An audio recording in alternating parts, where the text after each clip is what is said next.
केंद्र व राज्य शासनाच्या माध्यमातून जिल्ह्यात विविध विकास कामे करण्यात येत असून महसूल विभागाने लोकाभिमुख, पारदर्शक आणि गतिमान पद्धतीने विकास कामे वेळेत मार्गी लावण्याचा प्रयत्न करावा असे आवाहन राज्याचे उपमुख्यमंत्री तथा जिल्ह्याचे पालकमंत्री अजित पवार यांनी केले। विभागीय आयुक्त येथे महसूल सप्ताहाचा शुभारंभ प्रसंगी ते बोलत होते। यावेळी आमदार चेतन तुपे, बापूसाहेब पठारे, शंकर मांडेकर, विभागीय आयुक्त चंद्रकांत पुलकंडवार, अतिरिक्त आयुक्त कविता त्रिवेदी, जिल्हाधिकारी जितेंद्र डुडी, अपर आयुक्त तुषार ठोंबरे आदी उपस्थित होते। अधिकारी कर्मचाऱ्यांना महसूल दिनाच्या शुभेच्छा देऊन पवार म्हणाले, स्वातंत्र्यपूर्व काळापासून महसूल विभाग हा महत्त्वाचा विभाग म्हणून ओळखला जातो। हा विभाग प्रशासनाचा कणा म्हणून कार्यरत आहे।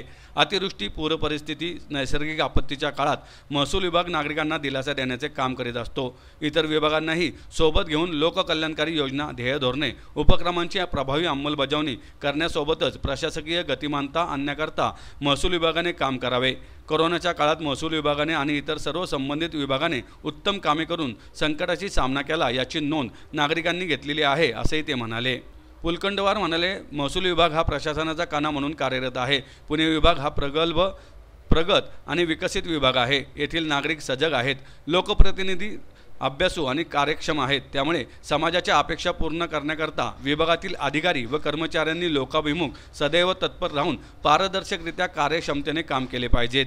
यावेळी पवार यांच्या हस्ते विभाग आणि जिल्हास्तरीय उत्कृष्ट काम करणाऱ्या तसेच खेळात प्रावीण्य मिळवलेल्या अधिकारी व कर्मचाऱ्यांचा सत्कार करण्यात आला।